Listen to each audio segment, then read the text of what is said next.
สวัสดีครับพอกับจากกิจโปกกันเพจครับนี่มากินในย่างครับนี่มาเบิ่งครับโอ้ยคือปานกุ๊ในย่างทะเลบ่มีแนวเติมยาเดี๋ยวมีแต่เบียร์กินบ่เสร็จมาครับมาหอนๆเลยต้องตุรการหลายเปื้อนน้ำลายอืม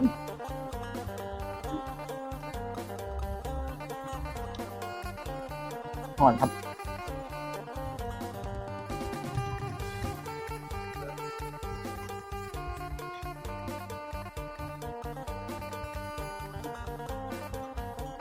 ไอ้ก่อยได้ครับหนึ่งก่อยดิบ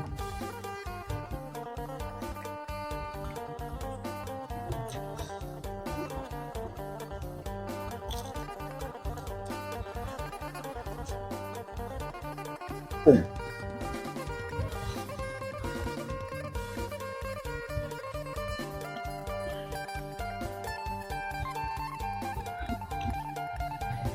อืม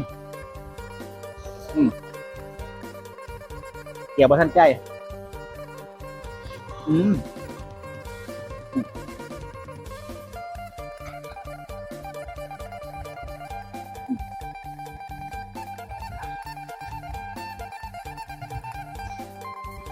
เกี่ยวบ่ถนัด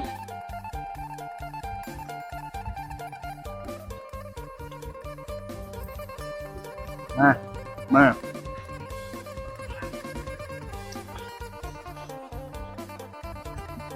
อืมอืม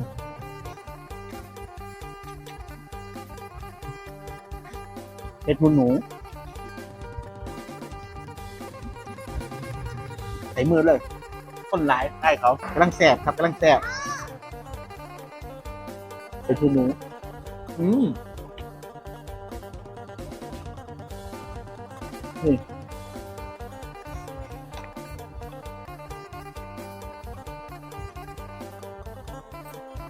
อืม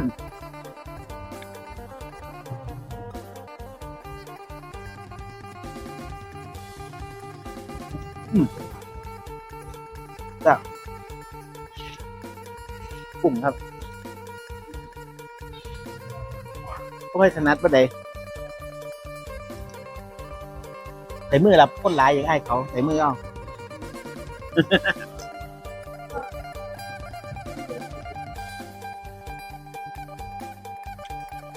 จ้ะ